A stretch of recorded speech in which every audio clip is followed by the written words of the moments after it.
ദിനത്തിനായി ഒന്നോ രണ്ടോ മണിക്കൂർ ശേഷിക്കെ നമ്മൾ ഇവിടെ ആഘോഷത്തിന്റെ പെരുമ മാറ്റുന്നു. അതോടൊപ്പം നമ്മൾ ഇപ്പോൾ എല്ലാവരും ആഘോഷിച്ച് ഓരോ മൂലകളിലായി.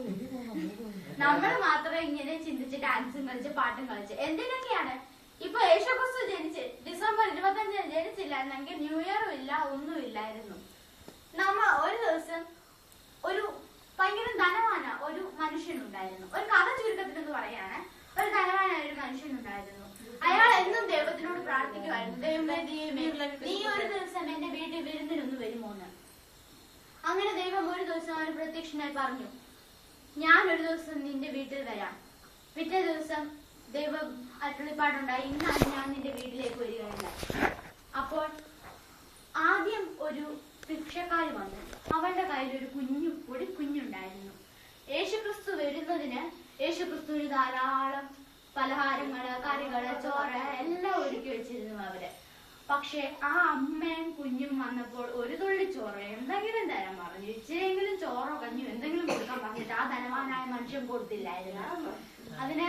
അന്നേരം യേശുക്രിസ്തുവിനോട് അന്നേരം അയാൾ ഒത്തിരി നേരം ഇങ്ങനെ കാത്തിരുന്നു. വൈകുന്നേരം വരെ ആയപ്പോ അയാൾ പോയി പ്രാർത്ഥിച്ചു ദൈവത്തിനോട്. ദൈവം ഒന്നും കൂടെ പ്രത്യക്ഷനായി.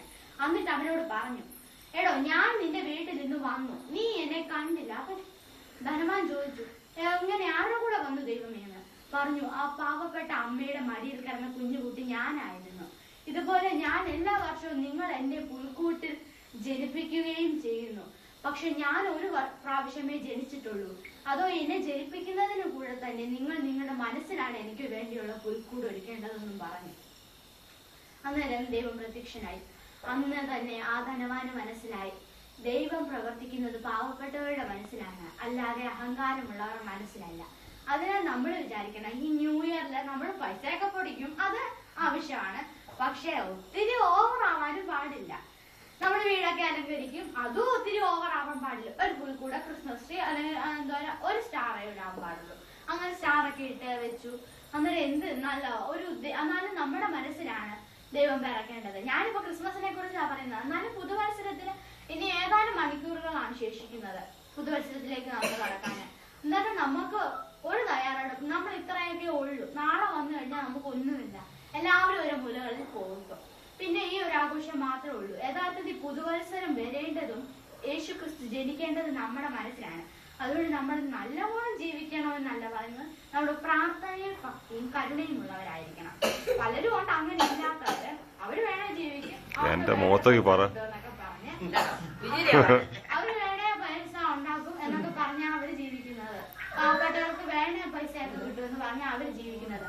പക്ഷെ നമ്മൾ അങ്ങനെ ആയത് എല്ലാവർക്കും ചോദിക്കുന്നവർക്കൊക്കെ കൊടുക്കണം ആവശ്യത്തിന്. അത് ഒത്തിരി ആവാൻ പാടില്ല.